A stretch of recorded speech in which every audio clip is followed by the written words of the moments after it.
The moment Christian saw the blue-skinned woman desperately clutching her terrified daughter while 6 armed mercenaries closed in for the kill, he knew his quiet life was about to shatter into 1,000 pieces. What he didn't know was that saving them would transform him from a solitary drifter into the unlikely protector of an entire civilization, or that the woman's whispered offer in the darkness of their escape would bind their fates together in ways that would reshape the future of multiple worlds. Sometimes survival means standing still in fighting, and this was one of those times. Beneath the colossal glass dome of planet Urella, among the clamor of 1,000 voices haggling in 12 languages, the sense of exotic food wafting from vendor stalls and the colorful chaos of species from across the sector mingling in uneasy commerce. A man in a worn leather jacket wandered through the crowds like a predator, moving through tall grass. Christian had learned long ago how to blend into any environment, how to become just another face in the multitude, while his sharp eyes cataloged exits, threats, and opportunities with the unconscious precision of someone who had survived in places where mistakes meant death.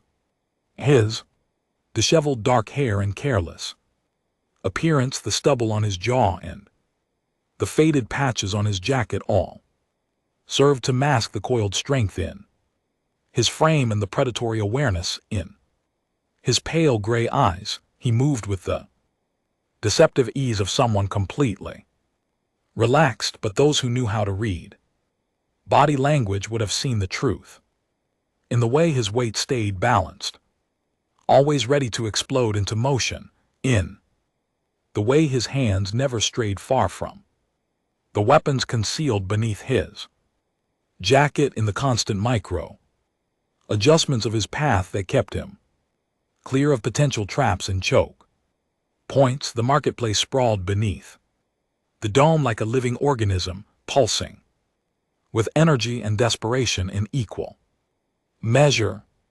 Urella had once been a prosperous world known throughout the sector for its advanced biotechnology and its people's gift for diplomacy and ecological restoration, but that was before the Helix Consortium had arrived with their warships and their cold calculations about profit and control. Now the planet was occupied territory, its native population reduced to second-class citizens in their own cities, and the marketplace reflected that harsh new reality with the presence of armed patrols and the undercurrent of fear that flavored every transaction. Christian had come to Urella for a simple reason. He needed supplies, and the planet's black market was known for asking few questions. He'd been planning to purchase food, ammunition, and some replacement parts for his aging ship, then leave before he got tangled in local politics. He'd survived this long by following a simple rule: other people's problems stayed other people's problems. Getting involved meant complications, and complications got you killed. But sometimes the universe has other plans. His attention was caught by a commotion near the textile stalls, where colorful fabrics from 12 worlds hung like waterfalls of silk and synthetic fibers. A group of mercenaries in the dark gray uniforms of Helix private security were shoving through the crowd with the casual brutality of those who knew no one would challenge them. People scattered before them like fish before a shark, and in their wake, Christian saw what they were hunting: young woman with the distinctive blue skin of Urella's native population was running, her movements hampered by the small child she held pressed against her chest. The woman Baronini had the high cheekbones and elegant features that spoke of good breeding, and despite her obvious terror, there was something in the set of her shoulders that suggested she had once commanded respect rather than fled in panic. Her clothes, though torn and stained, had once been fine, the kind of garments worn by the diplomatic caste that had once guided Aurella's complex web of interplanetary relationships. The child in her arms, Alicia Miyama, could not have been more than 7 or 8 years old by human reckoning, though Christian knew little about the development rates of her species. The girl's small face was pressed into her mother's shoulder, her tiny fingers gripping the fabric of Brenini's torn robe with the desperate strength of absolute terror. Her eyes, when they briefly met Christian's across the chaos of the marketplace, were far too old for such a young face, carrying the haunted look of someone who had seen things no child should ever witness. The mercenaries were closing in with the systematic efficiency of trained hunters, cutting off their prey's escape routes. Christian counted 6 of them, all armed with energy weapons that would leave nothing but ash if they fired in the crowded marketplace. Their leader, a scarred human with the dead eyes of a career killer, was already raising his weapon as Bernini stumbled on the uneven pavement, nearly falling.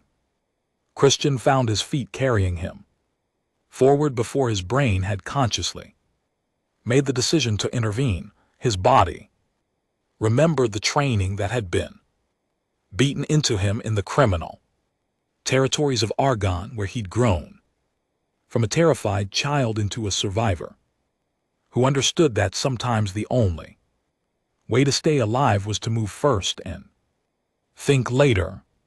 One of the mercenaries, noticing Christian's trajectory would intersect their pursuit, turned and barked out a warning in the harsh trade dialect that served as a common language in this part of the sector. Move aside, citizen, this is consortium business and doesn't concern you. Christian slowed his pace but didn't stop, his hands visible and open in a gesture of apparent compliance. His voice when he spoke was casual, almost bored, the tone of someone commenting on the weather rather than facing down armed killers. Maybe it doesn't concern me, friend, but you're making so much noise, you're disturbing my shopping. I was trying to buy dinner and now you've got the whole market in an uproar. Bad for business. You know. The mercenaries laughed, harsh sounds that carried no real humor. They were used to fear, used to compliance, used to the occupied population melting away before them like snow before fire. The idea that someone might actually object to their actions seemed to strike them as absurdly funny. The scarred leader took a step toward Christian, his weapon lowering slightly as he sized up this unexpected obstacle. He saw a single man, apparently unarmed, with the worn look of a drifter or traitor, someone insignificant. He made the fatal mistake of judging Christian's threat level by his appearance rather than the cold calculation in his eyes. I'm going to give you one chance to walk away, the leader said, his voice carrying the confidence of someone who had never met real resistance. Turn around, go about your business, and pretend you didn't see anything, or stay and we add you to the cleanup list, your choice. Christian's eyes flicked past the leader to where Brenini had frozen, her back against a wall, Aliciama trembling. Her arms, the child's face had emerged from her mother's shoulder, and those 2 old eyes were locked on Christian with a mixture of hope and resignation, as if she both wanted him to help and Knew from bitter experience that no help would come. That look decided it. Christian began counting aloud, his voice quiet and almost conversational, each number dropping into the sudden silence like stones into still water. 3. The mercenaries exchanged confused glances, not understanding what was happening. 2. The leader's weapons started to come back up, instinct finally overriding confidence as he recognized something in Christian's body. Language that screamed danger. 1. Christian moved. The transformation was instantaneous and shocking, from apparent relaxation to explosive violence in the space between heartbeats. His right hand whipped forward and suddenly there was a knife in it, the blade catching light as it spun through the air and buried itself in the leader's throat with a meaty thunk that cut off his warning shout. Before it could form, the man dropped, hands clawing uselessly at the blade, blood spraying in arterial pulses across the pavement. Christian was already moving, closing the distance to the second mercenary before the man's brain could process what had just happened to his commander. An elbow strike to the temple dropped him like a puppet with cut strings, his weapon clattering away unfired. The third mercenary got his weapon up and managed to pull the trigger, but Christian had already pivoted, using the falling body of the second mercenary as a shield. The energy bolt intended for Christian's chest instead vaporized the already unconscious man, and Christian used the moment of horror and hesitation this created to close the distance and drive his fist into the shooter's solar plexus with enough force to crack ribs and collapse a lung. The remaining 3 mercenaries finally managed to coordinate a response, but by then Christian had acquired one of the dropped weapons and the dynamics had shifted. He fired 3 times with the cold precision of someone who had learned to shoot in places where ammunition was precious, and every shot had to count. 3 bodies hit the ground, not even managing to cry out. Neat holes burned through their heads before they could process the threat. The entire fight had taken perhaps 15 seconds from Christian's first movement to the last mercenary falling. The marketplace around them had gone silent, hundreds of eyes staring in shock at the carnage that had erupted so suddenly in their midst. Then someone screamed and the crowd began to surge away in panic, and Christian knew they had maybe 2 minutes before security forces descended on this location in overwhelming numbers. He crossed to where Baronini stood frozen against the wall, Alicia still clutching her arms. Up close he could see the fine tremors running through both their bodies. The shock that came after the adrenaline of flight wore off. Baronini's eyes were wide as she stared at him, trying to reconcile what she had just witnessed with the casual way Christian was already checking the bodies for useful items and wiping his knife clean on a dead mercenary's uniform. "You need to move," Christian said, his voice urgent but not unkind. "More will come, and when they do, you don't want to be anywhere near here." Baronini found her voice, though it came out rough and shaking. "Why did you help us? You don't know us. You don't know what we're running from. You could have walked away." Christian retrieved his knife and the weapon he'd appropriated, checking its charge level with practiced efficiency. "I could have," he agreed, "but I didn't. Now stop wasting time asking stupid questions and start moving, unless you want your kid to see what happens when a full security team shows up." The mention of Elysiama seemed to snap Baronini out of her. Shocked, she adjusted her grip on her daughter and started to move, following Christian as he navigated through the panicking crowd with the sure instinct of someone who had spent his life finding paths through chaos. Behind them, alarms began to wail, the distinctive sound of hell security alerts that meant lockdown was coming. Christian cursed under his breath and picked up the pace, guiding Bernini through a service entrance that most people didn't even notice, down a maintenance corridor that smelled of recycled air and old grease, through a maze of passages that suggested he'd done his homework on Urella's infrastructure before ever setting foot in the marketplace. "Where are we going?" Baronini gasped, struggling to keep up while carrying Alisama.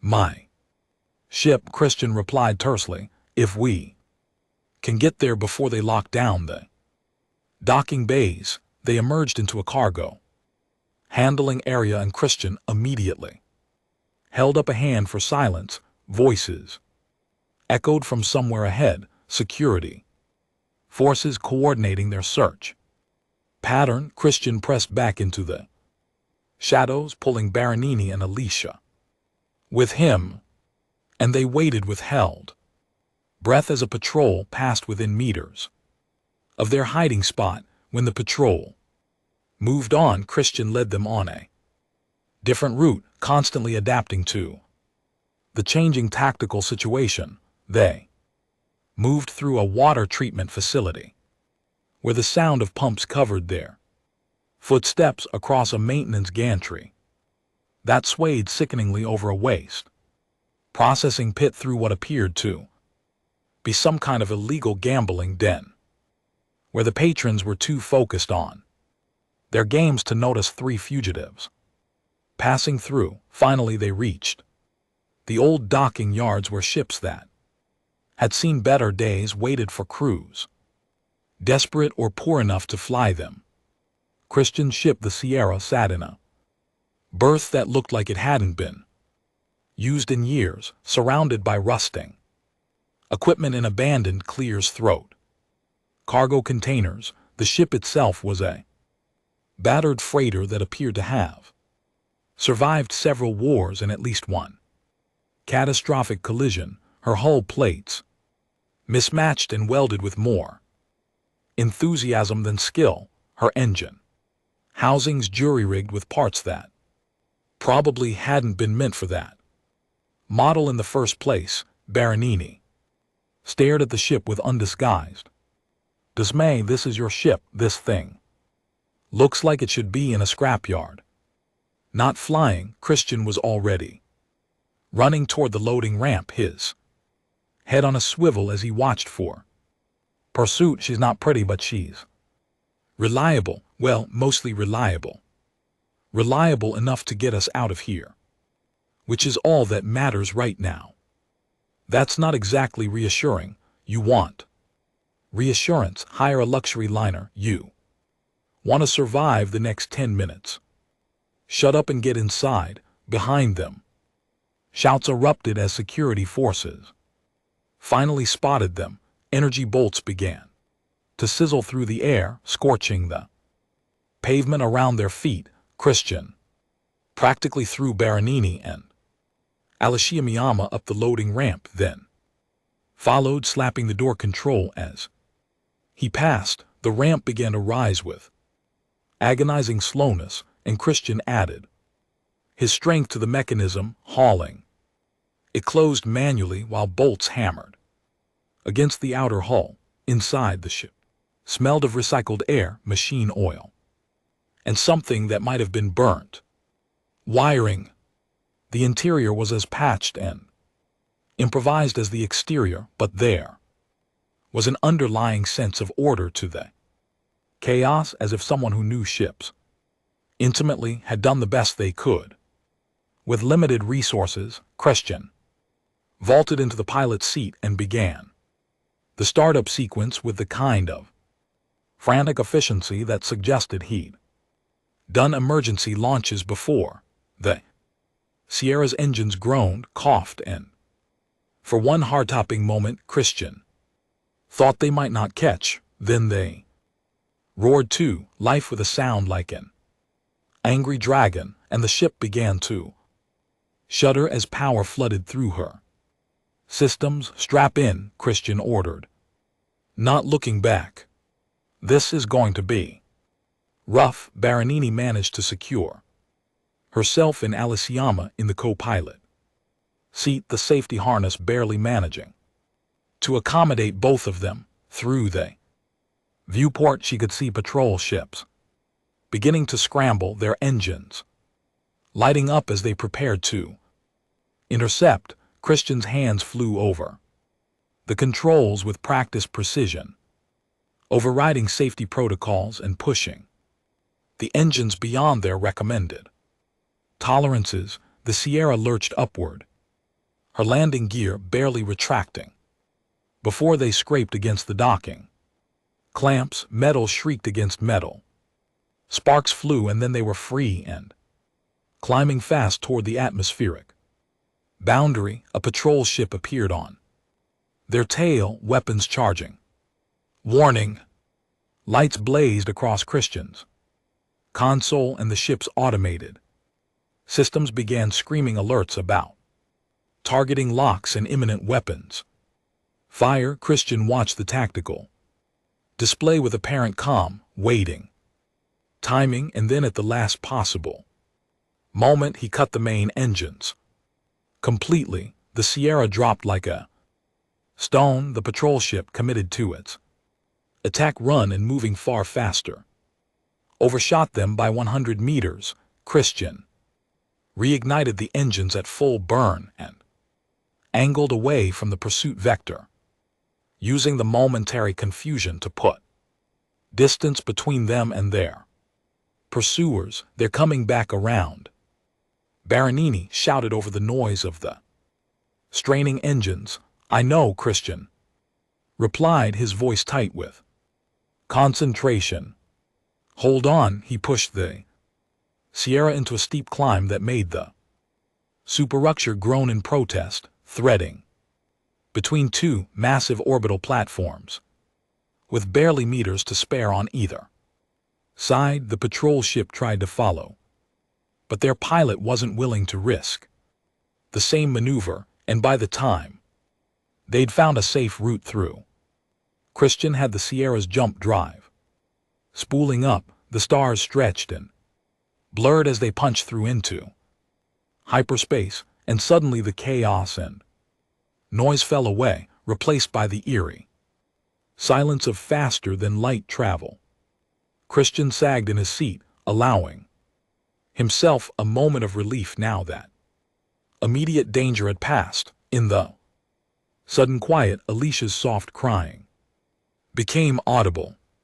The girl was shaking, pressing her face back into her mother's shoulder, and Baronini was whispering to her in their native language, words that sounded like comfort and apology woven together. Her own hands were trembling where they stroked her daughter's hair, and there were tears tracking down her blue-tinged cheeks. Christian looked away, uncomfortable with the raw emotion and the intimacy of the moment. He busied himself with checking the ship's systems, cataloging the damage from their hasty departure, and calculating how long they could stay in hyperspace before they'd need to drop out for repairs or refueling. The news wasn't great, but it could have been worse. They had maybe 3 days of travel before critical systems would start failing. After a while, when Aliciama's sobs had quieted to occasional hiccups and Baronini seemed to have regained some measure of composure, Christian spoke without turning around. You going to tell me what that was about? Why the consortium wants you dead badly enough to send a kill squad into a public marketplace? Baronini was silent for a long moment, and when she spoke, her voice carried the weight of grief and Exhaustion, because I'm one of the last survivors of my people's diplomatic dynasty, because when Helix invaded Urella, they offered the ruling families a choice: collaborate and live in comfortable captivity, or resist and die.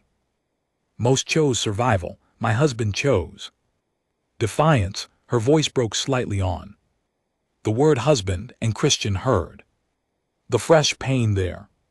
He was a soldier in the resistance, coordinating attacks against consortium supply lines and occupation forces. They caught him 3 months ago, tortured him for information he didn't have, then executed him publicly as an example. They wanted me to attend to watch to break me.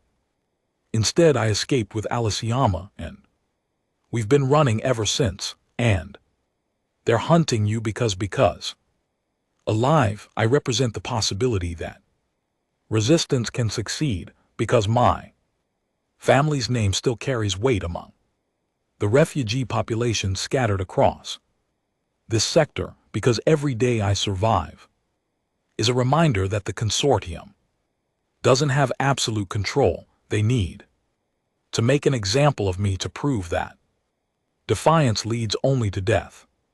Christian absorbed this information, recognizing the strategic logic even as he found it distasteful. Symbols mattered, especially in occupied territories where hope was the most dangerous weapon they resistance possessed. So where are we going? Because I'm guessing you didn't just run blind.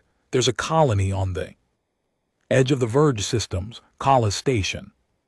They call it a place where refugees go when they have nowhere else. My husband spoke of it before he died, said if anything happened to him, I should take Alicia Miyama and run there. He said it was far enough from the core systems that the consortium didn't consider it worth the resources to control, but established enough that we might find safety. Might being the operative word. Christian muttered. And if this colony doesn't exist anymore, or if they won't take you, then we'll find somewhere else, or we'll die trying, but at least we'll die free. There was still in her voice, despite the exhaustion, a core of determination that Christian recognized, because he saw the same thing when he looked in a mirror. Survivors had a certain quality to them, a refusal to simply give up and die that transcended logic or reason. Aliciama had fallen asleep against her mother's chest, exhausted by fear and adrenaline. In sleep, she looked even younger and more vulnerable, her small chest rising and falling with the deep rhythms of childhood rest. Baronini held her with the fierce protectiveness of a mother who had already lost too much and would die before losing more. Christian stood, stretching muscles that ached from tension and violence. There's a cabin. The back, not fancy, just a couple of bunks and a wash station that works most of the time, but it's private. Get some rest. We've got a long trip ahead, and you both need sleep. Baronini looked like she might argue, but exhaustion won out over pride. She carefully stood, supporting Alicia's weight, and followed Christian through the narrow corridor to the rear cabin. It was indeed basic, barely large enough for the 2 bunks, bolted to opposite walls, a small storage locker in the promised wash station, which looked like it had been salvaged from 3 different ships and cobbled together with hopeful optimism. Thank you, Baronini said quietly, settling Alicia on one of the bunks and pulling a thin blanket over her. For helping us, for risking your life when you didn't have to. Christian shrugged uncomfortably, already turning toward the door. Don't thank me yet. We're not safe. We're just less immediately dead. Get some rest. I'll wake you if anything happens, he returned to the cockpit and settled into the pilot's seat, his body finally allowing itself to acknowledge the various aches and pains from the fight. His knuckles were split from the punch that had broken the mercenaries' ribs. His shoulder throbbed from where he'd used it to ram someone during the close combat, and he could feel the beginning of a spectacular bruise forming along his ribs where someone had gotten in a lucky hit before going down. None of it was serious, just the accumulated cost of violence that he was intimately familiar with. He'd carry these aches for a few days and then they'd fade, replaced by the next batch from whatever trouble he stumbled into next. That was the rhythm of his life, had been for as long as he could remember, except now he wasn't alone anymore, and that thought bothered him more than he wanted to admit. He'd spent years deliberately avoiding attachments, keeping his relationships transactional and temporary, never staying in one place long enough for bonds to form. It was safer that way, cleaner, when you cared about nothing and no one. The universe had no leverage against you. But he'd looked into Alicia's terrified eyes, and all his careful rules had evaporated like morning mist. Now he had two refugees depending on him, looking to him for protection and guidance, and he had no idea what he was doing or why he'd committed to this course of action.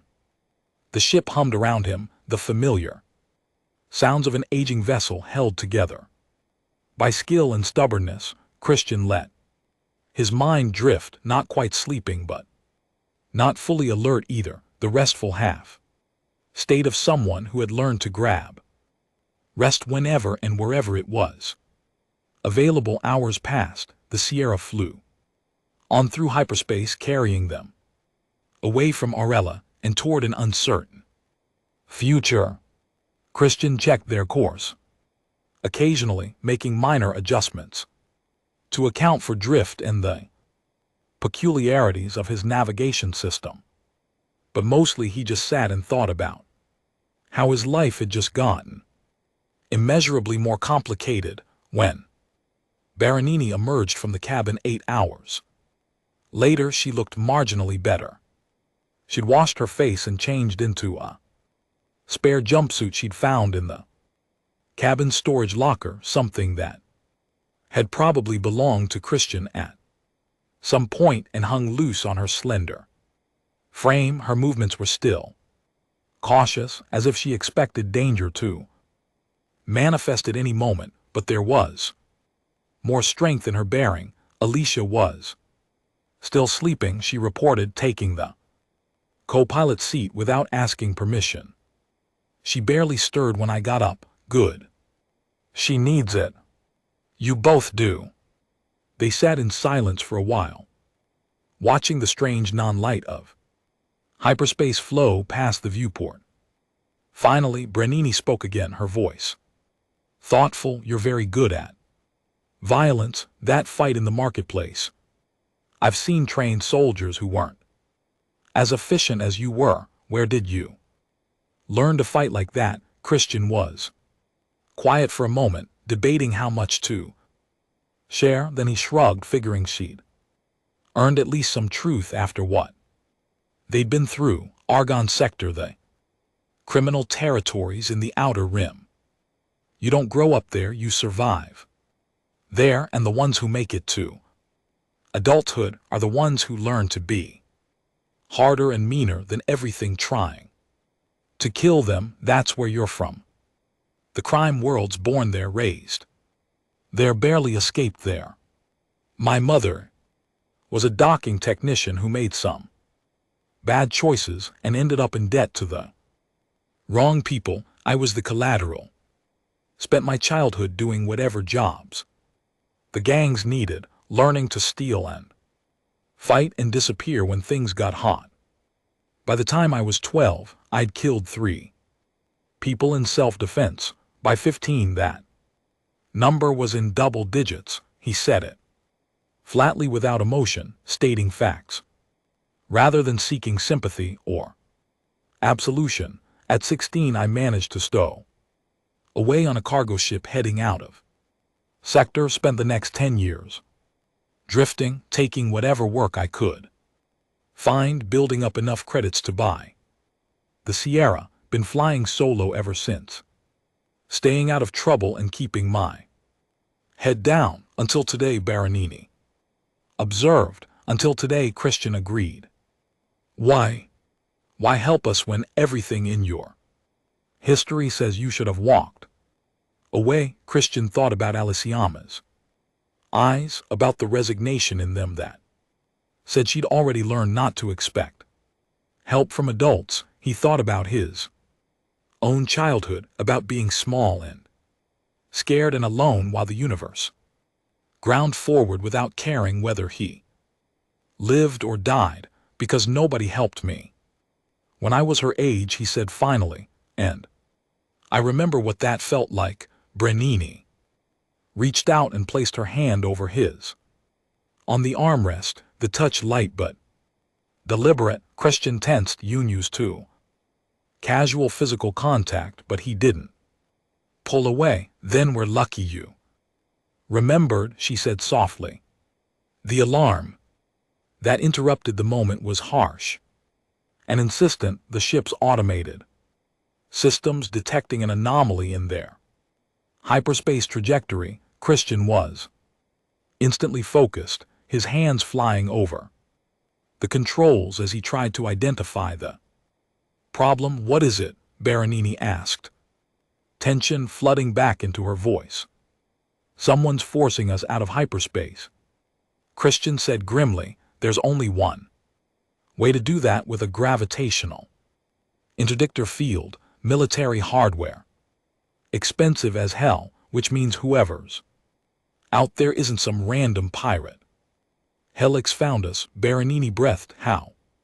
Tracking device on one of us maybe, or they predicted our destination and set up checkpoints along the likely routes. Doesn't matter how right now. What matters is we're about to have company, and we're not equipped to fight them. The Sierra shuddered and lurched as it dropped back into normal space. Violent transition making loose items rattle around the cockpit. Christian screens immediately began painting targets, and what he saw made his stomach sink.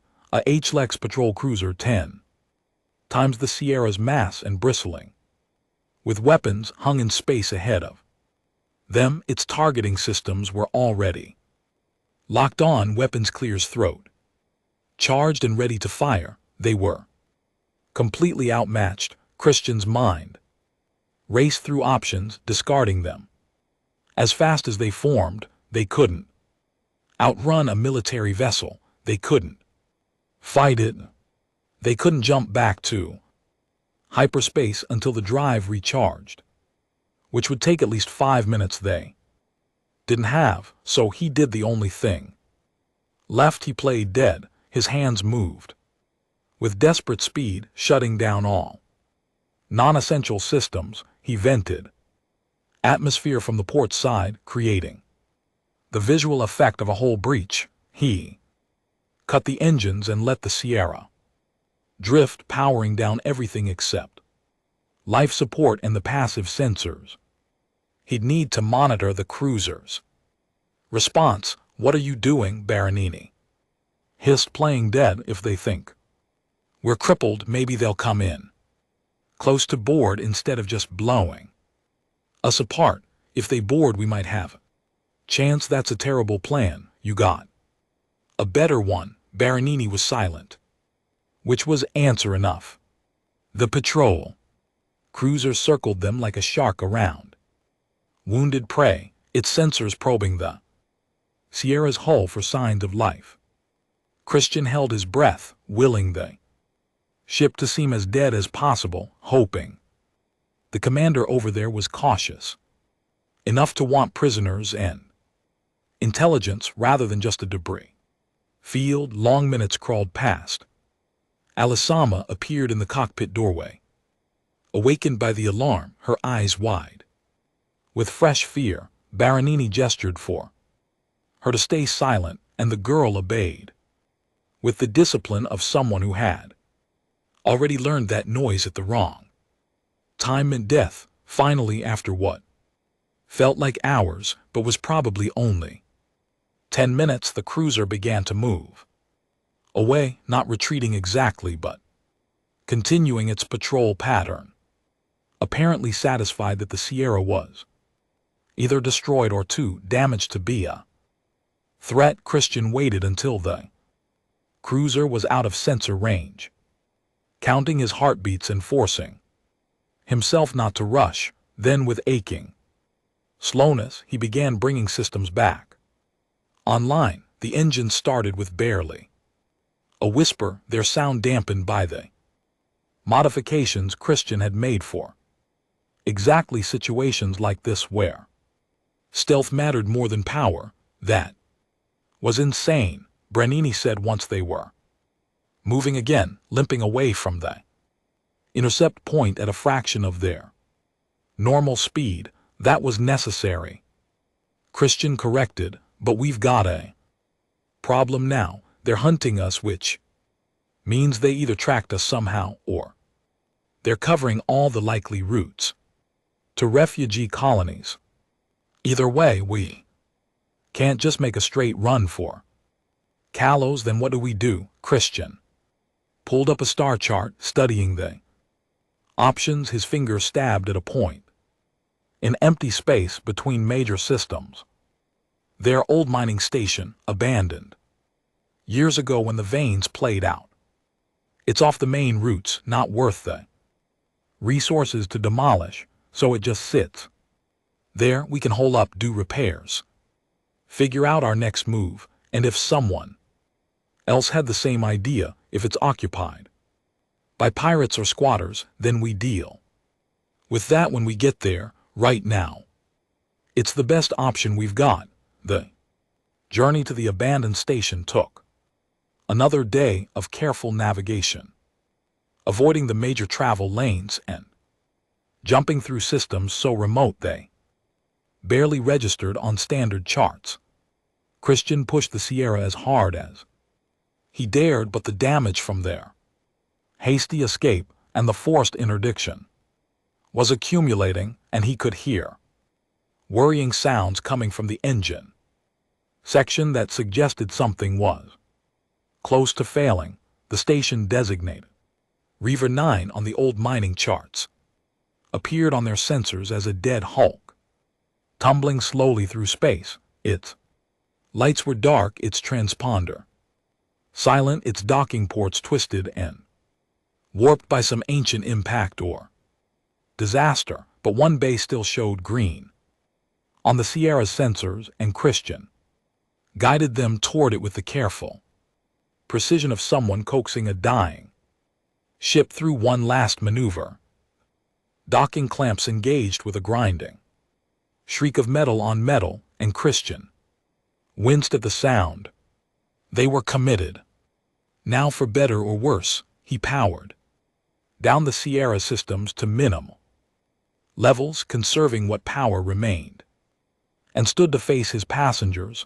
We're here, let's find out what we're dealing with. They suited up in emergency gear, not trusting that the station's atmosphere would still be breathable after years of abandonment, and cycled through the airlock into the station itself. The interior was a tomb, silent and dark except for the occasional flicker of emergency lighting that suggested some system still had residual power. Dust covered every surface in a thick layer, and their boots left clears in it, the first marks in what was probably years.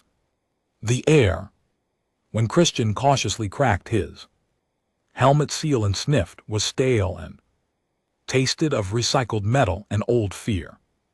But it was breathable. He gestured for the others to open their helmets as well, and they proceeded deeper into the station with weapons drawn and senses alert for any sign of habitation or danger. What they found was evidence of a hasty evacuation, personal items, abandoned midges, meals half-eaten and long since decayed to dust, computers, still displaying data that had been rendered obsolete by years of drift, and on the walls scorch marks that spoke of weapon fire and violence. Something bad happened here, Baronini said quietly, running her fingers along the burn marks. Yeah, Christian agreed, but whatever it was, it's long over. Place is dead.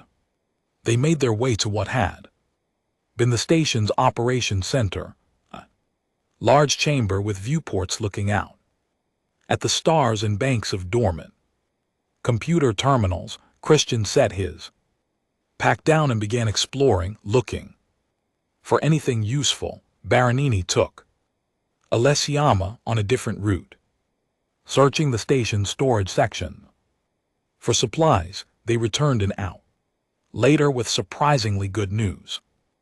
Emergency rations still sealed, Baronini reported, showing Christian the packages, water recyclers that might be coaxed back to life, even some medical supplies that look usable. Whoever left here didn't take everything, Christian observed. They left in a hurry, Baronini said. Probably didn't have time or capacity to grab everything. Our good fortune, I suppose. They set up a temporary camp in the operations center, using emergency lights and a portable heater Christian had brought from the Sierra to create a small island of warmth and light in the dead station. Alessama was clearly frightened by the dark and empty corridors, but she tried to be brave, helping her mother sort through the supplies and organized their temporary home. That night, as they sat around the heater eating reconstituted rations that tasted like cardboard but filled their stomachs, Christian found himself actually relaxing slightly for the first time since the marketplace. They were safe here, at least temporarily. No one knew where they were, and the station's dead systems meant they were invisible to any sensors that might be scanning this region of space. Alicia had finally allowed herself to be a child again, chattering quietly to her mother about the strange station and asking questions about where they were going next. Baronini answered patiently, her love for her daughter evident in every word and gesture. Watching them, Christian felt something twist in his chest, an emotion he couldn't quite name, but that felt suspiciously like longing. After Alessiama fell asleep, curled up on a makeshift bed of cargo blankets with exhaustion written into every line of her small body, Baronini moved closer to where Christian sat, checking his weapons and equipment. Tell me about your ship, she said quietly. The Sierra. How did you come by her? Christian looked up from the energy weapon he was cleaning, surprised by the question. Warner in a card game. Believe it or not, previous owner was a smuggler who got in over his head with the local syndicate, needed to disappear fast and was willing to trade his ship for enough credits to start over somewhere else. She was a wreck even then, but I saw potential. Spent 5 years fixing her up, learning her quirks, making her mine. You love that ship, Baronini observed. I can hear it in your voice when you talk about her. She's kept me alive more times than I can count, Christian said. She's not fast, and she's not pretty, but she's reliable. And she's mine. That counts for something. I had a home once, Baronini said softly. A real home, not just a place to sleep. Gardens that my husband tended, rooms filled with books and art, windows that looked out over the silver forest of Urella. We were building a life there. Christian, building a future for. Aliciama, planning to have more. Children to grow old together, watching. Our grandchildren play in those gardens. Her voice broke and she paused to regain control. Then Helix came, and in one day everything ended. My home burned, my husband died, my future turned to ash. Now all I have is Aliciama and the clothes on our backs and the desperate hope that somewhere out there is a place we can stop running. Christian set down his weapon and looked at her, really looked at her, seeing past the blue skin and the exotic features to the human emotion underneath. Pain, loss, exhaustion, but also determination and hope, fragile but refusing to die.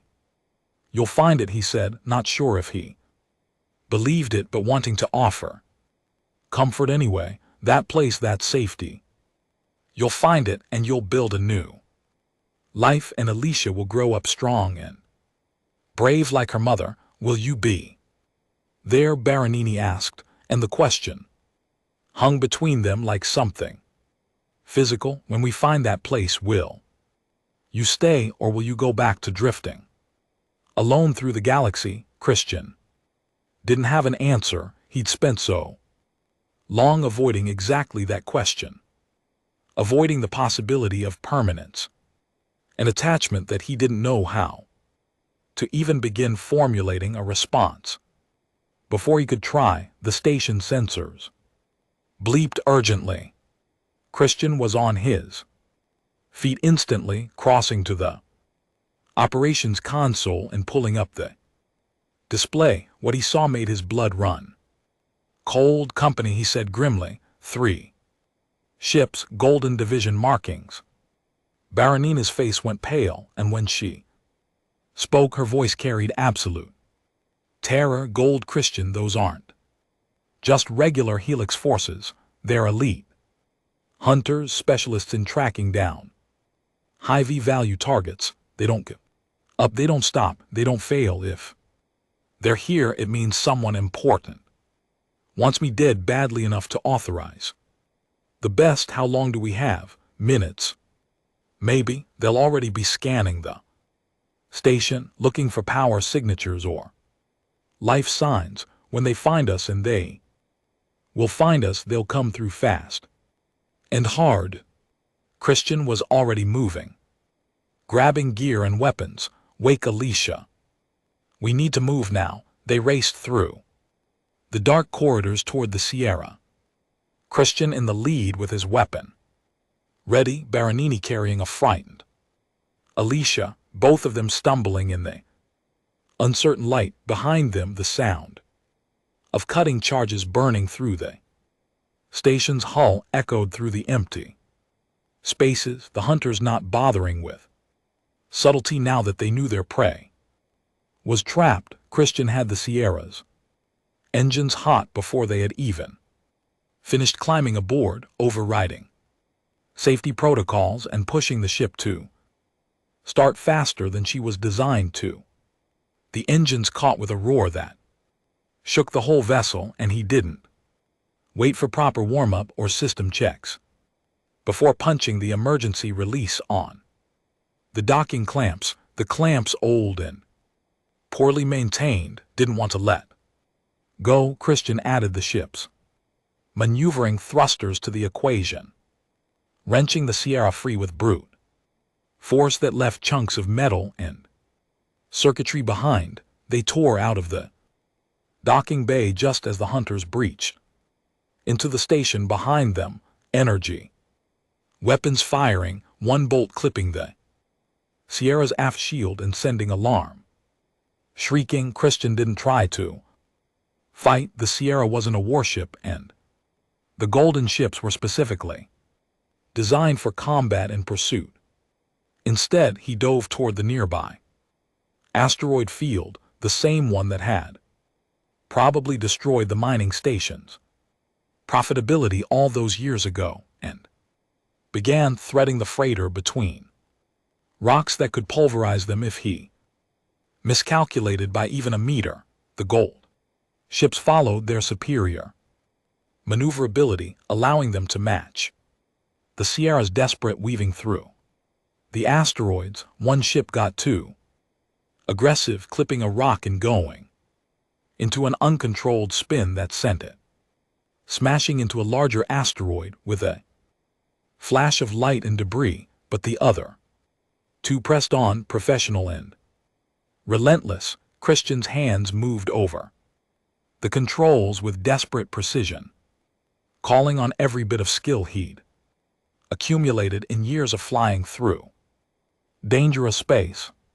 He found a narrow canyon between two massive asteroids, barely wide enough for the Sierra to fit through, and shot into it without hesitation. The hull scraped both sides, leaving paint and metal behind, but they made it through. The Goldran ships had to go around their larger size, making the direct route impossible. By the time they'd found an alternate path, Christian had the Sierra deep in the asteroid field's densest region, weaving between rocks and using the sensor interference to break target locks. "We lost them," Baronini Clear's throat said, after 20 tense minutes of silent flying. "For now," Christian agreed, not relaxing his vigilance, "but they know we're out here. We need to get across fast before they can set up another interdiction net." The journey to Kalos took 3 more days of careful navigation, avoiding the major routes and jumping through systems so obscure they didn't even have names on Christian's charts. He pushed the Sierra hard, knowing that every moment they delayed gave the hunters time to predict their destination and prepare another trap. The ship was suffering from the abuse. Strange sounds emanated from the engine section, and Christian spent hours the cramped engineering spaces with tools and patches, coaxing the failing systems into holding together just a little longer. Baronini helped where she could, following his tour instructions and learning on the fly about starship systems and emergency repairs. Alicia Miyama remarkably seemed to be adapting. The constant danger in flight had become her new normal, and she developed a kind of quiet resilience that broke Christian's heart. Even as it impressed him, she would sit in the co-pilot seat for hours, watching the stars and occasionally asking questions that showed a sharp intelligence and curiosity that her ordeal hadn't managed to crush. When they finally emerged in the call system, what they saw was both hopeful and daunting. The planet was harsh, a desert world with fierce storms visible from orbit, its surface scoured by winds that could strip flesh from bone, but there, clinging to the equatorial regions where the storms were slightly less deadly, were the unmistakable signs of habitation. Domes, wind farms, the geometric patterns of irrigated fields carved from hostile sand. They survived. Baronini breathed something like wonder in her voice. The colony survived. Christian began the descent carefully, noting the landing instructions being broadcast on standard frequencies and the defense weapon emplacements that tracked their approach. Someone down there was organized and cautious, which was good. It meant they'd survived this long by being smart rather than just lucky. Landing required navigating through sandstorm that battered the Sierra's hull and threatened to tear her apart. Christian flew by instruments alone, his attention split between the displays and the controls, trusting his instincts. When the instruments contradicted each other or simply failed under the storm's electromagnetic interference, they touched down hard in a designated landing zone, the Sierra settling with a groan of protesting metal and a shriek from landing gear that probably Shouldn't have held but somehow did. Christian powered down and raised his hands where they could be seen through the viewport, knowing that armed colonists would already be approaching. Through the storm, let me do the talking, he said. The colony security chief was a grizzled human named Marcus, his face a map of scars and his eyes holding the hard knowledge of someone who had seen too much death. He met them at the airlock with a rifle and 6 armed colonists, their weapons trained on the Sierra's exit with professional competence. State your business, Marcus demanded, his voice carrying clearly over the howl of the wind. Baronini stepped forward, holding Alashima's hand, her dignity intact, despite her worn clothing and obvious exhaustion. Sanctuary, she said simply. We're refugees from Ayla. The Hicks Consortium is hunting us, we were told. This colony might offer shelter to those with nowhere else to go. Marcus' eyes narrowed as he studied them, his gaze lingering on Alicia before moving to Christian. Our Rella fell 6 months ago. Every refugee we've taken since then has brought trouble with them, either in the form of trauma that makes them liabilities or hunters that follow them. Here, we've lost good people because we're too trusting, so tell me why you should be different. Tell me why I should risk my colony for 3 strangers. Christian met his gaze steadily, recognizing a fellow survivor when he saw one. Because we don't have anywhere else to go, he said flatly, and because whether we're here or not, if Helix decides your colony is worth attention, they'll come anyway. At least with us here, you'll know they're coming. We clear's throat can help you prepare, help you fight. I've got skills that might be useful. Skills, Marcus repeated, his tone skeptical. What kind of skills? The kind you learn growing up in the Argonne criminal territories, the kind that kept us alive through 2 hunter teams and a military interdiction, the kind that mean I can fight, fix things, and stay alive when everything says I should be dead. Marcus studied Christian for a long moment, then looked at Baronini and Alicia.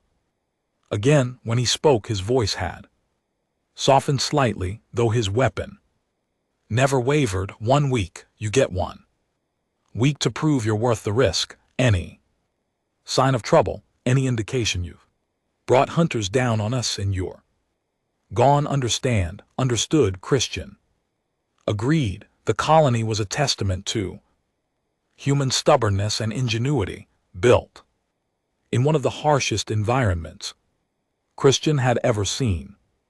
It survived through careful resource management, clever engineering, and the kind of cooperation that only emerged when everyone understood that failure meant death for all of them. The population was mixed, humans and blue-skinned refugees like Bernini, plus a handful of other species, all working together to coax life from sand and rock and the precious underground water reserves that made survival possible. Everyone had a job, everyone contributed, and those who couldn't or wouldn't pull their weight didn't last long. They were given quarters in a hab unit on the colony's edge, a metal box with 2 bunks, water tap that worked to sporadically, and walls thin enough that the wind could be heard howling outside, even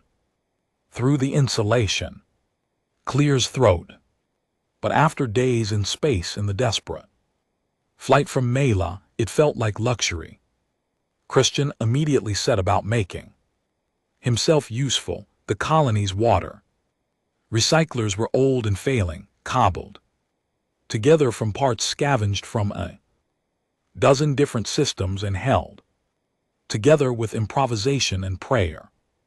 He spent 2 solid days taking them apart learning how they had been modified, then rebuilding them with better flow patterns and more efficient filtration. When he was done, the recycler output had increased by 20%, and the chronic water shortage that had plagued the colony eased noticeably. Marcus watched him work, saying nothing, but taking note of everything, evaluating whether this stranger might be an asset or a threat.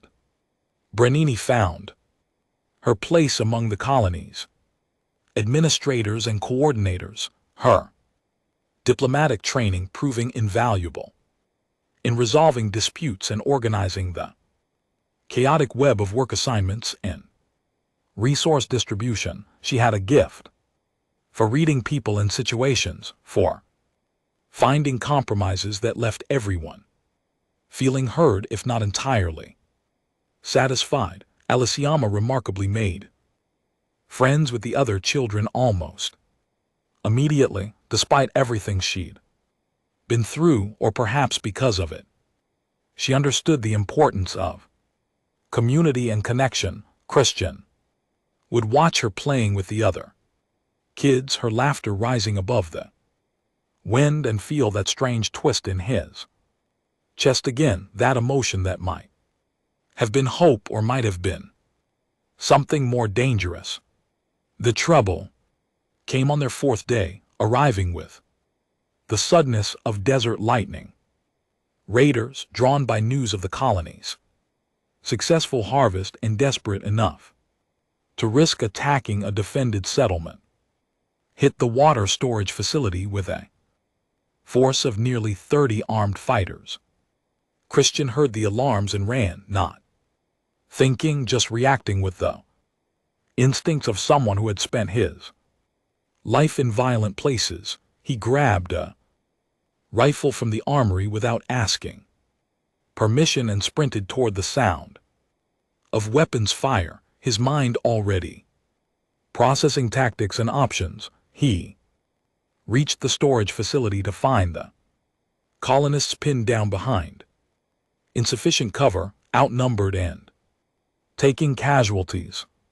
The raiders had the advantage of position and firepower, and it was only a matter of time before they overran the defenders. Christian didn't announce himself or wait for orders. He simply moved, using the colony's defensive walls and the blowing sand as cover, working his way around to flank the raiders' position. He took out 3 of them with precise rifle shots before they even knew he was there, each target dropping with a neat hole burned through something vital. The rest of the raiders turned to face this new threat, which was exactly what Christian wanted.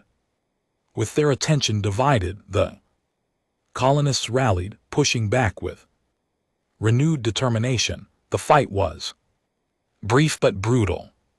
Close-range violence in the blowing sand where visibility was measured in meters and death could come from any direction. When it was over, 8 raiders lay dead and the rest had fled into the desert, probably to die in the storm. But that wasn't Christian's concern. He stood among the bodies, breathing hard, his rifle still warm from firing, covered in sand and blood, and feeling the familiar post-combat mixture of exhaustion and relief. Marcus approached, his expression unreadable.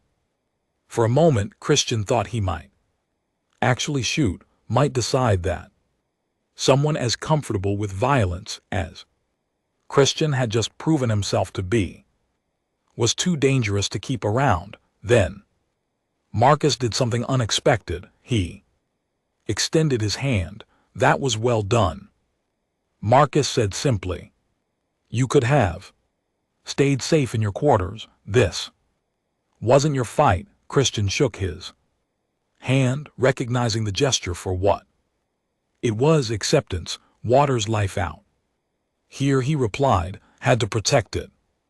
Besides, I've never been good at staying out of fights." Something changed after That the colonists stopped looking at Christian, Baranini, and Aliciama as temporary refugees and started treating them as part of the community. They were given better quarters, included in planning meetings, asked their opinions on matters of defense and resource management. They'd proven themselves in the way that mattered most in a place like this by risking themselves for the collective good. The days fell into a rhythm.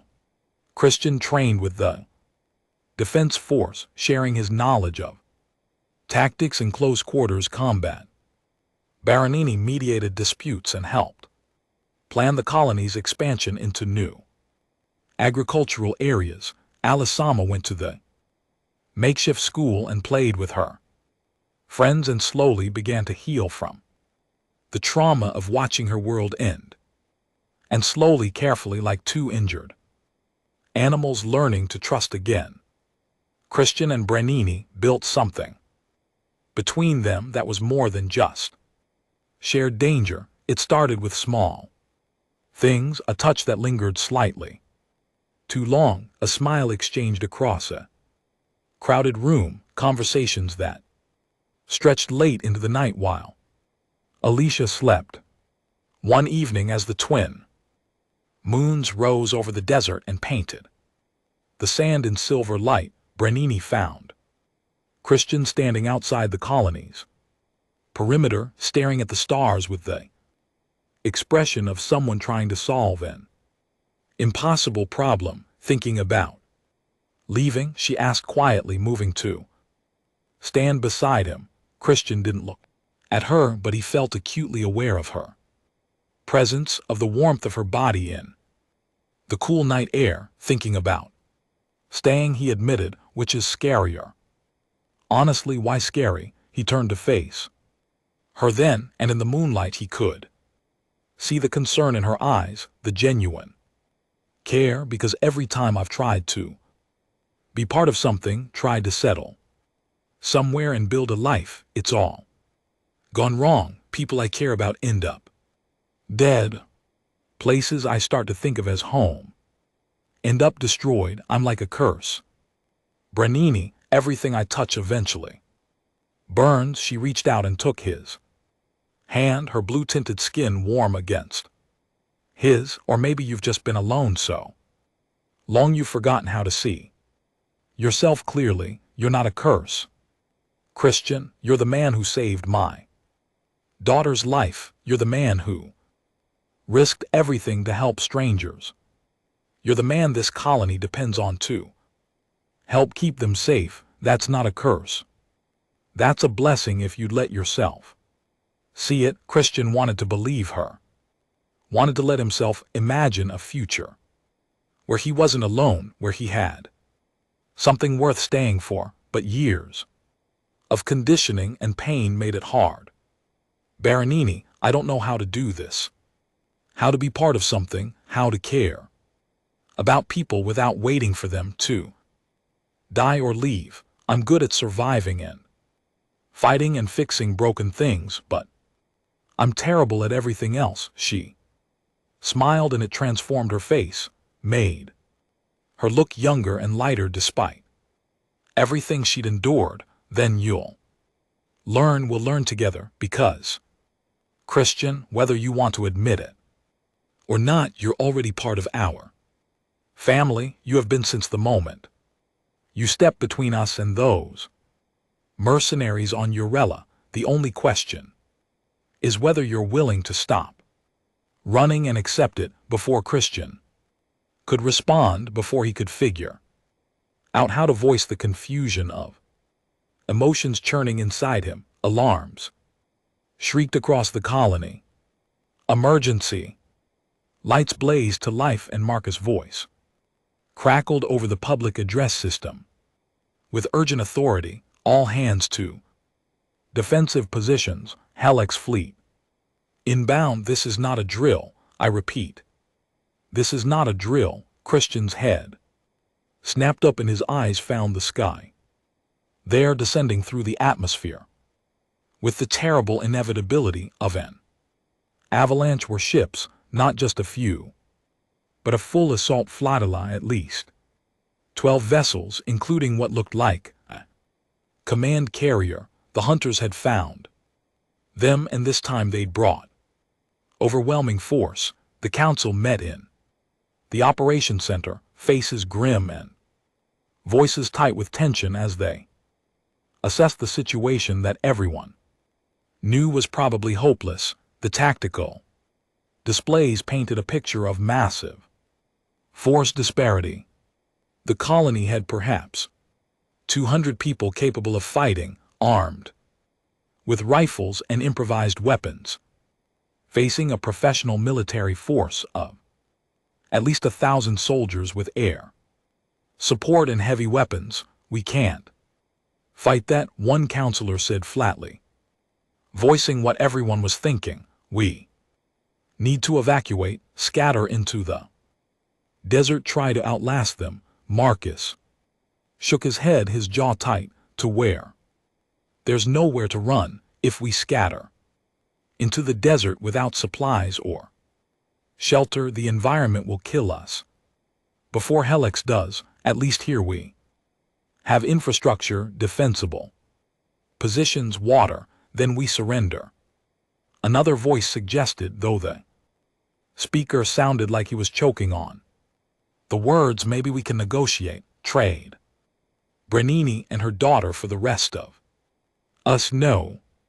Brenini's voice cut through the arguments like a knife. Helix doesn't take prisoners, not from my people, and they don't honor agreements with those who shelter us. If you surrender, they'll execute everyone who helped us. They'll make an example of this colony to discourage others from offering refuge. That's how they work. That's why they're here in such force, to send a message. Christian had been studying the tactical display in silence, his mind working through options and discarding them as fast as they formed. They couldn't win a direct confrontation. They couldn't run. They couldn't surrender, which left only one real option: make victory so costly that Helix would decide it wasn't worth continuing. We don't need to win, he said slowly, and all eyes turned to him. We just need to make them bleed enough that they decide to look for easier targets. Explain, Marcus demanded. Christian moved to the geological survey maps displayed on another screen, his finger tracing features of the terrain. Look at this: the canyon systems, the unstable sand formations, the underground water channels. This planet's been trying to kill us since we got here. What if we make a try to kill them instead? Marcus leaned forward, interest kindling in his eyes. Ambush tactics, guerrilla warfare. More than that, Christian said, warming to the idea as it took shape. We use the canyons to channel their ground forces into killing zones, then collapse the walls on them. We contaminate the water sources they'll need for extended operations.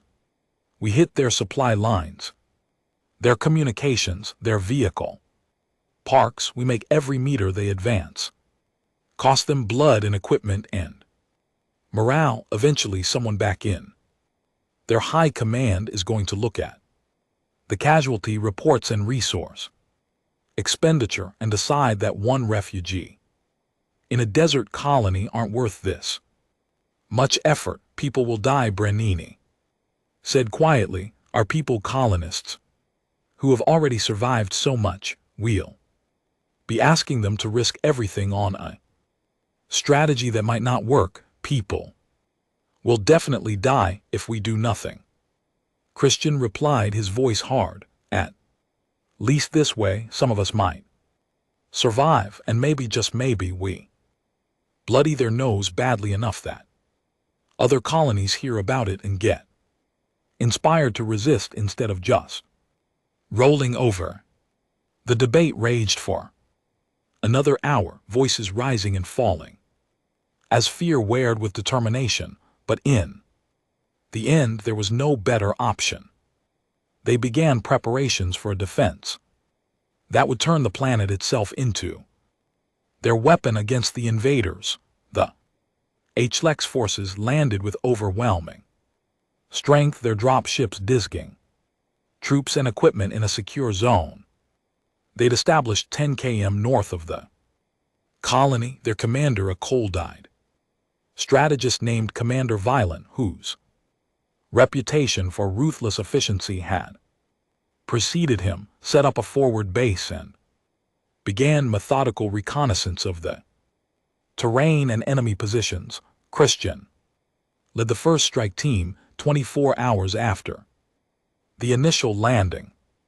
A group of 30 colonists armed with rifles, improvised explosives, the desperate determination of people defending their homes. They hit a supply convoy in the deep canyons east of the Helix base using charges made from mining explosives to trigger rock slides that buried half the convoy and cut the survivors off from support.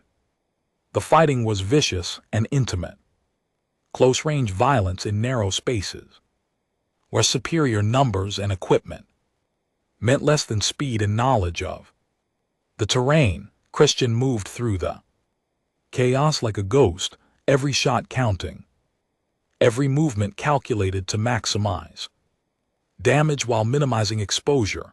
When a Helix trooper came around a boulder, weapon raised, Christian was there with a knife, moving inside the man's guard and striking with lethal precision before disappearing back into the rocks. The strike team withdrew before reinforcements arrived, melting back into the canyon system like smoke, leaving behind destroyed vehicles and dead soldiers and a commander who was beginning to realize this wasn't going to be the easy pacification mission he'd been promised. Over the following weeks, the pattern repeated with brutal consistency. The colonists fought not as soldiers but as survivors, using every advantage the harsh planet offered. They struck from ambush and faded before counterattacks could form. They poisoned water sources with compounds that wouldn't kill but would sicken, forcing the enemy to rely on supplies shipped from orbit. They used sandstorms as cover for raids on the Helix base perimeter, hitting fuel depots and communication arrays before disappearing into the blowing dust. Baronini coordinated the defense from the colony's operations center, her diplomatic skills perfectly suited for keeping the scattered resistance cells connected and informed despite the Hex Fork's attempts to jam communications. She worked 18-hour days, barely sleeping, driving herself to exhaustion because if she let herself think about the cost of all this violence, she might break. Aliciama and the other children stayed in the deep shelters, underground spaces that had been intended as storm refuges but now served as protection against orbital bombardment. Christian saw the fear in his adopted daughter's eyes every time he left for another raid, heard her whispered plea for him to come back, and made promises he wasn't sure he could keep, because the only thing worse than lying would be admitting he might not return. The Helix forces adapted to the resistance tactics, becoming more cautious and methodical. Commander was no fool. He recognized the trap he was in and adjusted his approach, trading speed for security, accepting the slow pace of advance in exchange for minimizing casualties. But every day the operation continued was a day the consortium was spending resources on a single planet in a single target, and Christian knew that eventually someone in the high command would start asking hard questions about cost-benefit ratios. The decisive battle came when Valon, tired of the grinding attrition and under pressure from his superiors to achieve results, committed his main force to a push through the central canyon system. It was a calculated risk. The canyons offered the most direct route to the colony, but they were also obvious ambush sites. Valon gambled that his superior firepower and the discipline of his troops would allow them to fight through whatever resistance they encountered. He was wrong. Christian and Marcus stood on a canyon rim 200 m above the valley floor, watching the enemy column advance below. With the terrible magnificence of overwhelming force, it was impressive, terrifying, and under normal circumstances it would have been unstoppable. Hundreds of troops in powered armor, vehicle-mounted weapons, air support on call, all moving with the coordinated precision of professional soldiers, executing a well-planned operation. This is it, Marcus said quietly, and it wasn't clear if he was stating a fact or offering a prayer. If this doesn't work, if we can't stop them here, they'll reach the colony in hours and it's all over. Christian didn't respond immediately. He was counting, timing, calculating distances and blast radius, the million small factors that would determine whether they all lived or died. In the next few minutes, they'd spent 2 weeks preparing this trap, placing charges throughout the canyon walls with painstaking precision, redirecting underground water channels to undermine the canyon floor, identifying every natural instability in the rock, and figuring out how to exploit it. The enemy column stretched for nearly a kilometer, a long mechanical snake of death winding through the canyon. Christian waited, watching, feeling the weight of hundreds of lives depending on his judgment and timing. Too soon and the trap would be incomplete. Too late, and the column would pass through before they could spring it. Now, he said quietly into the radio, and his voice carried no emotion because emotion was a luxury he couldn't afford. The world exploded. Charges detonated in carefully orchestrated sequence, bringing down thousands of tons of rock in cascading avalanche. The canyon walls collapsed inward, burying the middle section of the enemy column. Instantly, water surged from the ruptured underground channels, turning the canyon floor into a churning river of mud and debris that swept soldiers and vehicles away like toys. Secondary charges cut off the escape routes, trapping the front and rear of the column between walls of fallen rock and rising water. Troops at both ends tried to retreat or advance, tried to find some way through the chaos, but Christian had planned for that too. Colonist fighters hidden inside canyons opened fire from elevated positions, rifles barking, grenades arcing through the air, every shot aimed with the desperate precision of people who knew they had no ammunition to waste. Christian led a charge down the canyon side, rifle in hand, moving through the destruction with a cold clarity that came from years of survival in violent places. He picked targets, fired, moved, fired again, each action flowing into the next with mechanical efficiency. Men died on both sides, the desert sand drinking their blood without discrimination or judgment. The battle lasted 4 hours, 4 hours of sustained violence that transformed the canyon into an abattoir. When it finally ended, when the last surviving hell soldiers had either died or fled into the desert, the canyon floor was choked with bodies and wreckage. The assault force that was supposed to take the colony had ceased to exist as a fighting unit out of nearly 800 soldiers who had entered the canyon, fewer than 100 made it out alive. Commander Valens' command ship hovering at a safe distance above the carnage, observed the disaster unfolding below and made a cold calculation. He'd lost 2-3 of his ground forces, multiple vehicles, and the element of surprise. The colonists had proven far more capable and determined than intelligence had suggested.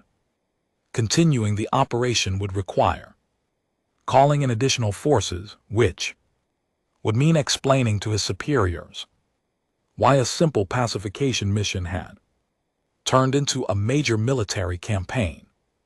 The political cost of that conversation outweighed the value of one refugee, no matter how symbolically important she might be. The Helix fleet withdrew within 24 hours, leaving their dead behind because recovering them would have required committing more forces and accepting more risk. The colonists had won, but the price was steep and painful. 32 colonists killed in the fighting, twice that number wounded, some so badly they'd never fully recover. The colony's infrastructure was damaged, supplies depleted to critical levels, water reserves lowered dangerously, but they had survived. They had stood against overwhelming force and won, and news of that victory would spread, carried by refugees and traders to other colonies, other resistance cells, other people living under occupation who needed to hear that fighting back was possible. Christian sat on a rock outside the colony as the wounded were brought in, watching the medical teams work with exhausted efficiency. He was covered in dust and blood, his own and others, and every muscle in his body screamed with fatigue. He'd taken a round that had cracked a rib, and his shoulder throbbed where he dislocated it, hauling a wounded colonist to safety. But he was alive. Baronini found him there as the twin moons rose over the battlefield, painting the desert in shades of silver and shadow. She looked as exhausted as he felt. Her clothes stained, her hair disheveled, but there was something in her eyes that hadn't been there before. Pride maybe, or relief, or recognition that they'd clear his throat, achieved something that had seemed impossible. "You're hurt," she said, seeing the makeshift bandage wrapped around his ribs. "I'll live. It's not as bad as it looks." Christian, he looked up at her, seeing his own exhaustion reflected in her face, but there was something else there too, something that made his chest tighten with emotions he still didn't have names for. "When this started," he said slowly, forcing the words out past years of conditioning that told him emotions were weakness, "I told myself I was just helping you escape, getting you and Alisama away from immediate danger, then moving on like I always do. Then I told myself I was just getting you to safety, to this colony, and then I'd leave." He paused, gathering courage. "Then I told myself I was just fighting to protect the colony, to defend the people here, and once the threat passed, I'd go back to drifting." "But that's not true, is it?" "None of it is true." "What is true?" Bernini asked softly, and he could hear the hope in her voice, fragile and precious. "That I'm tired of running, tired of being alone, tired of pretending I don't care about anything or anyone, because caring hurts too much. I care about you, Baronini, about Alisama, about this place and these people. I don't know how to do this, how to be part of a family or a community, but I want to try, if you'll let me, if you'll have me." Baronini smiled, and it transformed her face, made her look young and light, despite the weight of everything they'd Endured.